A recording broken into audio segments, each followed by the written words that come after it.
বিশ্বকাপ ইস্যুতে বাংলাদেশের পক্ষ নিয়ে আইসিসিকে পিসিবির চিঠি। আজ আবারও বৈঠকে বসছে ক্রিকেট নিয়ন্ত্রক সংস্থা। আসতে পারে চূড়ান্ত সিদ্ধান্ত। টি-20 জন্য এটা আইডিয়াল উইকেট না, আমি এটুকু বলতে পারি। কোয়ালিফায়ার ম্যাচ বেটার উইকেট আশা করছিলাম। খুবই ডিফিকাল্ট, স্পেশালি ব্যাটসম্যানদের জন্য। যে টাইপের উইকেটে খেলানো দরকার ছিল সেই উইকেটটা আমরা মিস করতেছি। বিপিএল এর দ্বিতীয় কোয়ালিফায়ারের সন্ধ্যায় রাজশাহীর মুখোমুখি হবে সিলেট। ফাইনালে জায়গা করতে উইলিয়ামসনকে উড়িয়ে আনলো ওয়ারিয়র্স।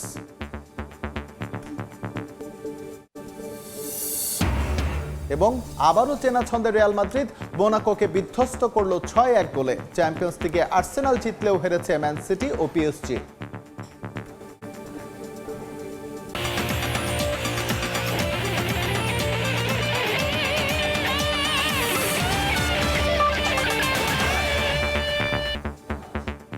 বিশ্বের নানা প্রান্তের খেলাধুলার খবর নিয়ে আমাদের নিয়মিত আয়োজন খেলার সময়, আর এই আয়োজনে আপনাদের সঙ্গে আছি আমি এস এম ইকবাল। নিরাপত্তা শঙ্কায় ভারতে বাংলাদেশের খেলতে না যাওয়ার সিদ্ধান্তকে সমর্থন করে আইসিসিকে চিঠি দিয়েছে পিসিবি। আইসিসির সদস্যদেরও এই চিঠি পাঠিয়েছে পাকিস্তান ক্রিকেট বোর্ড। শ্রীলঙ্কায় বাংলাদেশের ভেন্যু স্থানান্তর করা সহ বাকি সব দাবির প্রতি পূর্ণ সমর্থন জানায় তারা। এমন খবর প্রকাশ করেছে ক্রিকেট ভিত্তিক ওয়েবসাইট ক্রিকইনফো। আজ আবারও আইসিসির একটি বৈঠকে বসার কথা রয়েছে, যদিও পিসিবির দেওয়া চিঠির পরই আইসিসির এই মিটিং ডাকা হয়েছে কিনা তা নিশ্চিত করে জানা যায়নি। ভারতে বাংলাদেশের বিশ্বকাপ খেলতে না যাওয়ার সিদ্ধান্তে কতই না জল খোলা হচ্ছে। নিরাপত্তা শঙ্কায় দেশটিতে খেলতে না যাওয়ার সিদ্ধান্তে অনড় অবস্থানে বিসিবি। দফায় দফায় বৈঠক করেও কোনো সমাধানে আসতে পারেনি দুপক্ষ। এবার বিসিবির পাশে দাঁড়ালো পাকিস্তান ক্রিকেট বোর্ড। নিরাপত্তা শঙ্কায় আইসিসির কাছে চিঠি দিয়েছে বিসিবি। সেখানে ভেন্যু পরিবর্তনের অনুরোধ জানায় বোর্ড। তবে তার ইতিবাচক কোনো সাড়া মেলেনি এখনো, উল্টো জল ঘোলা হচ্ছে আরও। কয়েকদিন আগেই বিসিবির অবস্থানকে সমর্থন জানায় পাকিস্তান ক্রিকেট বোর্ড। শুধু তাই নয়, বাংলাদেশের দাবি না মানলে বিশ্বকাপ না খেলার হুঙ্কারও দেয় পাক বোর্ড। আর এবার তো বড়সড় একটা পদক্ষেপই নিয়ে নিল পিসিবি। ভারতে বাংলাদেশের খেলতে না যাওয়ার সিদ্ধান্তকে পূর্ণ সমর্থন করে ক্রিকেটের সর্বোচ্চ নিয়ন্ত্রক সংস্থাকে একটি চিঠি দিয়েছে পাকিস্তান ক্রিকেট বোর্ড। পিসিবির গভর্নিং বডি মঙ্গলবার আইসিসিকে একটি মেইল দেয়, যেখানে তারা উল্লেখ করে ভেন্যু পরিবর্তন করার বিষয়টি। বাংলাদেশের জন্য শ্রীলঙ্কায় ম্যাচ আয়োজনের বন্দোবস্ত করার পাশাপাশি প্রয়োজনে সূচীয় পরিবর্তনের বিষয়কে সমর্থন করে চিঠি দেয় বোর্ড। সেই চিঠি পাঠানো হয় আইসিসির সদস্যদেরও, এমন খবর প্রকাশ করেছে ক্রিকেট ভিত্তিক ওয়েবসাইট ক্রিকইনফো। আইসিসিকে পিসিবির এই চিঠির পরই এক সভা ডাকে ক্রিকেটের সর্বোচ্চ নিয়ন্ত্রক সংস্থা। তবে পিসিবির চিঠির ভিত্তিতেই এই সভা ডাকা হয়েছে কিনা তা নিয়ে নিশ্চিত করে কিছু জানা যায়নি। ধারণা করা হচ্ছে এই মিটিংয়েই সমাধান হবে বাংলাদেশের বিশ্বকাপের ভেন্যু জটিলতার। বিসিবি যদিও আগেই জানিয়েছে সিদ্ধান্ত জানাতে ইন্টারন্যাশনাল ক্রিকেট কাউন্সিল নাকি কোনো সময়সীমা বেঁধে দেয়নি। এদিকে দফায় দফায় বৈঠক করেও আইসিসি কিংবা বিসিবি সরে আসেনি তাদের অবস্থান থেকে। ভারত থেকে ভেন্যু না সরিয়ে নিলে বিশ্বকাপে অংশ নেবে না বাংলাদেশ। আর আইসিসিও অনড় অবস্থানে আছে ভেন্যু পরিবর্তন না করার সিদ্ধান্তে। বিশ্বকাপের মাত্র 3 সপ্তাহেরও কম সময় বাকি থাকায় এখন ভেন্যু কিংবা সূচি কোনোটিই পরিবর্তনের সুযোগ নেই বলেও জানায় আইসিসি। তবে এখন বড় প্রশ্ন হলো, বিসিবির অবস্থানকে সমর্থন জানিয়ে আইসিসিকে পিসিবির পাঠানো চিঠি আদৌ কোনো প্রভাব রাখবে কি, তাই এখন দেখার বিষয়। তাজিন খন্দকার, সময় সংবাদ। বিশ্বকাপে বাংলাদেশ দল যাবে কি যাবে না, গেলে কোথায় যাবে, কারা হবে প্রতিপক্ষ, আসর শুরুর 14 দিন আগেও কিছুই জানেন না টাইগার অধিনায়ক লিটন দাস। বিশ্ব আসরের আগে এমন পরিস্থিতিতে রীতিমতো হতাশ ক্যাপ্টেন। রংপুর রাইডার্সের হয়ে এলিমিনেটর ম্যাচ হারায় হতাশা ছাপিয়েও যা বড় হয়ে উঠল প্রেস কনফারেন্সে। কিন্তু কোনো উত্তরই তো জানা নেই লিটনের, তাই নো কমেন্টস। আর কি বলবো এসব বলে লুকাতে চাইলেন নিজের হতাশা। তবে সুযোগ পেলে যে খেলতে চান সেই ইচ্ছাটা লুকাননি এলকেডি। আপনি কি শিওর আমরা ওয়ার্ল্ড কাপ খেলতে যাচ্ছি? আপনিও জানেন না, আমিও জানি না, সেম পেজে আছে তো ওইটা প্রসঙ্গই বাদ। জানি না, এটা কোনো অ্যান্সার নেই। আই ডোন্ট নো, বাট হয়নি আমার সাথে। No comment. সেফ না, সেফ না, সেফ না, নো অ্যান্সার। বিশ্বকাপ নিয়ে প্রশ্নগুলোতে এভাবেই নিজের গা বাঁচিয়ে গেলেন টাইগার ক্যাপ্টেন। বলবার যে খুব বেশি কিছু ছিল তাও কিন্তু নয়। হতাশা লুকিয়ে বাস্তবতা সামলে যতটুকু বলা যায় চেষ্টা করেছেন লিটন। বিশ্বকাপ যে কোনো ক্রিকেটারের ক্যারিয়ারের সবচেয়ে আরাধ্য টুর্নামেন্ট। পুরো বিশ্ব তাকিয়ে থাকে যে আসরের জন্য। সারা দুনিয়া জোড়া ফ্র্যাঞ্চাইজি লিগে আপনি কতটা আকর্ষণীয় মূল্যে বিকোবেন তাও অনেকটা নির্ধারিত হয় এই বিশ্ব আসরগুলোর পারফরমেন্স থেকে। আর সেরকম একটা আসরের 15 দিন আগেও বাংলাদেশ টিমের ক্যাপ্টেন জানেন না তিনি আদৌ বিশ্বকাপ খেলতে যাচ্ছেন কিনা। হতাশা না লুকিয়ে তাই নিজের অসহায়ত্বই মেনে নিলেন লিটন দাস। অনেক কিছুই লাইফে আইডিয়াল না, বাট সার্টেন টাইমে চলে আসলে ওটাকে গ্রহণ করে নিতে হবে। এই যে আমরা এতগুলো T20 ফরম্যাট খেললাম, ম্যাচ খেললাম বিপিএল, এটাও তো আইডিয়াল না, বাট খেলতে তো হচ্ছে। বিশ্বকাপে যাওয়া হবে কি হবে না তা এখনো নিশ্চিত নয়, কিন্তু বিপিএল দিয়ে যে প্রস্তুতি হয়েছে তা কি যথেষ্ট হলো টিম টাইগারদের জন্য? প্রশ্নটায় একটু কৌশলী ক্যাপ্টেন জানালেন, ম্যাচের মধ্যে থাকায় স্কিল নিয়ে কাজ করার আলাদা কোনো প্রয়োজনীয়তা নেই, কিন্তু মানসিকভাবে উজ্জীবিত হতে কাজে লাগাতে হবে আগামী কটা দিন। আজকে থেকে খেলা শেষ, বিন্দাস থাকবো। এই যে এখন থেকে সুযোগ পাবো, যারা 23 তারিখ থেকে খেলা শেষ করবে, তারপর যদি বিশ্বকাপ হয় 7 তারিখে শুরু হবে, তাহলে 7 আর 23 থেকে 7 14 দিন মেন্টাল অনেক সুযোগ থাকবে আমাদের চিন্তা ভাবনা করার। বিপিএল দিয়ে বিশ্বকাপের প্রস্তুতির কথা বলা হচ্ছে বারবার, কিন্তু টানা ম্যাচে সিলেটের উইকেটের যে হাল ছিল আর শেষ দিকে মিরপুরে গতানুগতিক পিচে কেমন প্রস্তুতি হলো বাংলাদেশের, লিটনের সোজা উত্তর, এটা আদর্শ নয়। T20 জন্য এটা আইডিয়াল উইকেট না, আমি এটুকু বলতে পারি। ওয়ার্ল্ড কাপের জন্য কিনা এটা আমি জানি না। কোয়ালিফায়ার ম্যাচ বেটার উইকেট আশা করছিলাম। T20 ফরম্যাটটা আমি বলবো না যে একদম আইডিয়াল না, বাট কোয়ালিফায়ার ম্যাচ আপনি তো মানে এমন একটা সিচুয়েশনে গেম খেলতেছেন, ডু অর ডাই, আপনি সম্পূর্ণ বলার ফেভারে দিয়ে গেলেন, তাহলে তো ক্রিকেটটা হলো না। আমার মনে হয় বেটার উইকেট বোর্ড টিমে আশা করছিল। ম্যাচ আমরা হারতাম, সমস্যা নেই, বাট ক্রিকেটটা ক্রিকেটের মতন হলে মনে হয় একটু ভালো হতো। নিয়ন মোহাইমিন, সময় সংবাদ, ঢাকা। বিপিএল এর দ্বিতীয় কোয়ালিফায়ারে আজ রাজশাহী ওয়ারিয়র্সের মুখোমুখি হবে সিলেট টাইটান্স। শেরেবাংলায় সন্ধ্যা 6টায় মাঠে গড়াবে এই ম্যাচটি। রংপুরের বিপক্ষে রোমাঞ্চকর জয়ে দ্বিতীয় কোয়ালিফায়ার নিশ্চিত করেছে সিলেট টাইটান্স।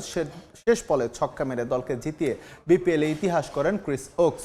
এবার তাদের সামনে রাজশাহী ওয়ারিয়র্স। রংপুর রাইডার্সকে হারিয়ে আত্মবিশ্বাসী সিলেট, তবে ফাইনাল নিশ্চিতের ম্যাচে কোনো ছাড় দিতে চায় না রাজশাহী। নিউজিল্যান্ডের সাবেক অধিনায়ক কেইন উইলিয়ামসনকে উড়িয়ে এনেছে রাজশাহী ওয়ারিয়র্স, তবে Chris Woakes, Sam Billings, Moeen আলীদের নিয়ে জয়ের প্রত্যাশা করছে সিলেট টাইটান্স।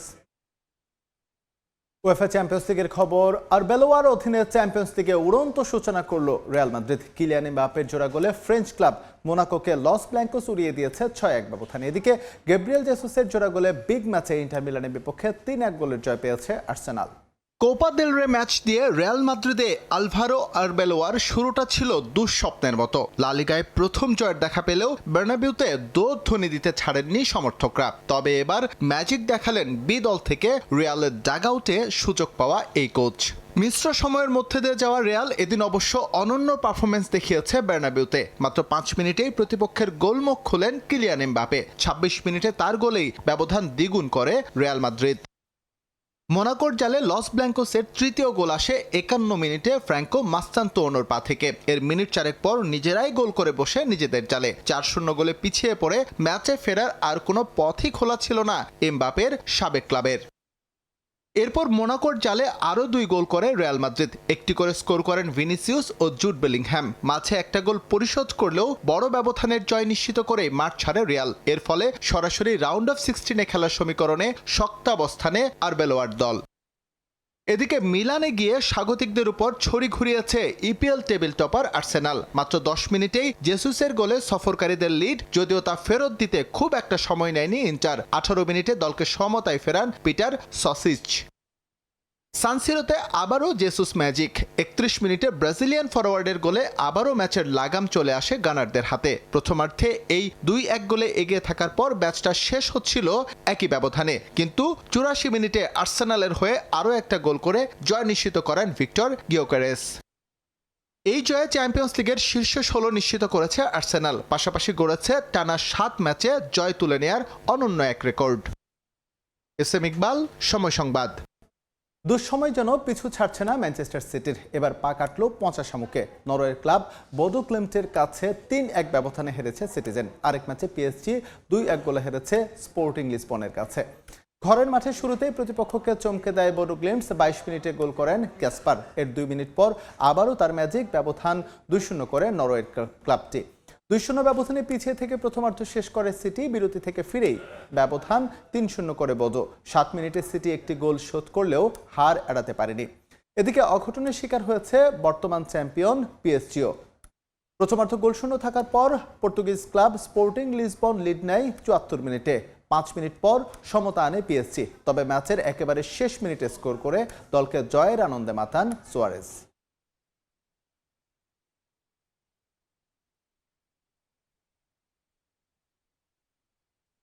চ্যাম্পিয়ন্স লিগের আরো খবর। চ্যাম্পিয়ন্স লিগের রাতে আলাদা ম্যাচে মাঠে নামবে বার্সেলোনা, লিভারপুল ও চেলসি। সবগুলো ম্যাচ মাঠে করাবে আজ রাত 2টায়।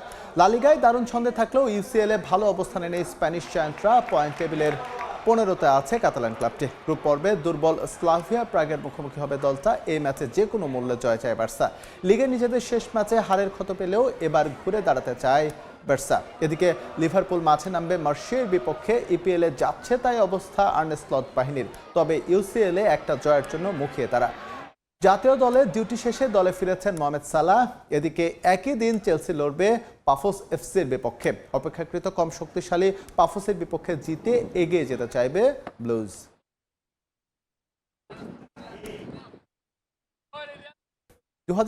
বিশ্বকাপের জন্য সম্ভাব্য সেরা প্রস্তুতি নিচ্ছে ব্রাজিল। 2 যুগের অপেক্ষার অবসান ঘটিয়ে মার্কিন যুক্তরাষ্ট্রে আবারও বিশ্ব চ্যাম্পিয়নের মুকুট পড়বে সেলেসাও, এমন প্রত্যাশার কথা জানিয়েছেন নেইমার জুনিয়র। দরজায় কড়া নাড়ছে বিশ্বকাপ, কিন্তু এটা বলতে দ্বিধা নেই এখন পর্যন্ত সেরা ছন্দ খুঁজে পায়নি ব্রাজিল। আর তাই বিশ্লেষকদের করা সম্ভাব্য চ্যাম্পিয়নের তালিকাতে ফ্রান্স, স্পেন কিংবা আর্জেন্টিনার নাম থাকলেও নেই সেলেসাও। তবে কার্লো অ্যানচেলোত্তির দায়িত্ব বুঝে নেওয়ার পর অনেকটাই বদলে গেছে ব্রাজিল। হাতে যে এখনো প্রায় 4.5 মাসের মতো সময় আছে নিজেদের গুছিয়ে নিতে, সেই সময়টাও যথেষ্ট। বিশ্বকাপের আগে সর্বোচ্চ লেভেলের প্রস্তুতি নিচ্ছে 5 বারের চ্যাম্পিয়নরা। অ্যানচেলোত্তির চাহিদা মতো সবকিছুই করছে সিবিএফ। মার্চ উইন্ডোতে তারা ফ্রেন্ডলি ম্যাচের ব্যবস্থা করেছে গেল বিশ্বকাপের ফাইনালিস্ট ফ্রান্স এবং ক্রোয়েশিয়ার বিপক্ষে। অনেকের মতে ব্রাজিলের এবার বিশ্বকাপের দৌড় কতটা লম্বা হতে পারে তার একটা আভাস হয়তো মিলবে এই 2 ম্যাচেই। বিশ্বকাপের জন্য এখনো সম্ভাব্য সেরা দল গোছায়নি Carlo Ancelotti and the team. তবে ইতালিয়ান মাস্টারমাইন্ড একটা ধারণা দিয়েছেন কেমন হতে পারে তার মিশন হেক্সা স্কোয়াড, যেখানে তথাকথিত তারকার বদলে ডন কার্লোর পছন্দ পারফর্মার। একই সঙ্গে সর্বোচ্চ গুরুত্ব দেওয়া হচ্ছে ফুটবলারদের ফিটনেস, যা শঙ্কা তৈরি করছে নেইমারের বিশ্বকাপ ভাবনায়।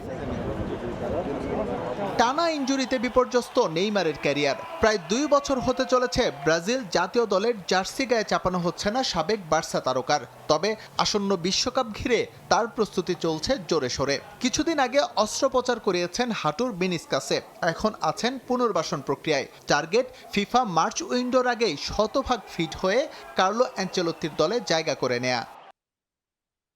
আমি বলবো ব্রাজিলের সবকিছু ঠিকভাবে এগোচ্ছে। যে পরিকল্পনা নিয়ে টিম ম্যানেজমেন্ট এগোচ্ছে সেটা শতভাগ সঠিক। আমার বিশ্বাস আমরা আবারও শিরোপা জিততে চলেছি। হাতে এখনো বেশ খানিকটা সময় আছে। আশা করছি ব্রাজিল একটা দল হয়ে উঠতে পারবে। আমি নিজেও হাল ছাড়ছি না, যদিও পেছনের সময়গুলো বেশ খারাপ কেটেছে, কিন্তু এখন বেশ ভালো অনুভব করছি। সবকিছু ঠিক চললে হয়তো মার্চ উইন্ডোতেই আবারও প্রিয় জার্সি গায়ে জড়াতে পারবো। বিশ্বকাপে ব্রাজিল দলে জায়গা করার শেষ সুযোগ নেইমারের জন্য মার্চ উইন্ডো। দেশটির গণমাধ্যম ইঙ্গিত দিয়েছে মিশন হেক্সার সেরা 26 কার্লো বাছাই করবেন ফ্রান্স এবং ক্রোয়েশিয়ার বিপক্ষে ম্যাচ থেকেই। একই সঙ্গে সিবিএফ এই ম্যাচ দুটোতে প্রকাশ করবে তাদের বিশ্বকাপ জার্সি। এসএম ইকবাল, সময় সংবাদ। আফ্রিকা কাপ অফ নেশনসের ফাইনাল চলাকালীন দল নিয়ে মাঠ থেকে উঠে যাওয়া এবার নিষেধাজ্ঞায় পড়তে যাচ্ছেন সেনেগালের কোচ পাপে থিয়াও। ইউরোপিয়ান গণমাধ্যমগুলোর দাবি তাকে হয়তো দেখা যাবে না 2026 বিশ্বকাপে সেনেগালের ডাগআউটে। এরই মধ্যে সেনেগালের বিরুদ্ধে কনফেডারেশন অফ আফ্রিকান ফুটবলের কাছে অভিযোগ করেছে আয়োজক মরক্কো। এই ঘটনার জন্য অন্তত 4 থেকে 6 মাসের নিষেধাজ্ঞায় করতে পারেন সেনেগালের কোচ ও মাঠ থেকে উঠে যাওয়া ফুটবলাররা। তবে এই শাস্তি শুধু কাফ অঞ্চলের ম্যাচগুলোতে সীমাবদ্ধ থাকবে নাকি আসন্ন ফিফা বিশ্বকাপও প্রযোজ্য তা এখনো নিশ্চিত করে কিছুই বলা যাচ্ছে না।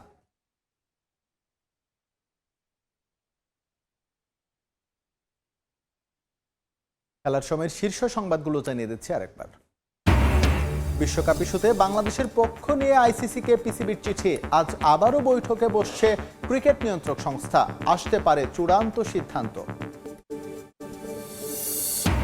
বিপিএল এর দ্বিতীয় কোয়ালিফায়ারের সন্ধ্যায় রাজশাহীর মুখোমুখি হবে সিলেট। ফাইনালে জায়গা করতে উইলিয়ামসনকে উড়িয়ে আনলো ওয়ারিয়র্স।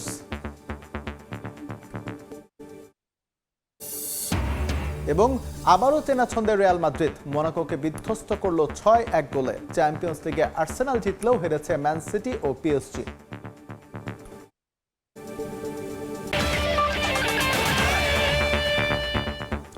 এই ছিল খেলার সময়। এরপর দুপুরের সময়ের সঙ্গে থাকবেন ইমদাদুল হক। ইকবাল, আপনাকে ধন্যবাদ। দুপুরের সময় নিয়ে আসছি কিছুক্ষণ পর, সঙ্গে থাকুন সময়ের।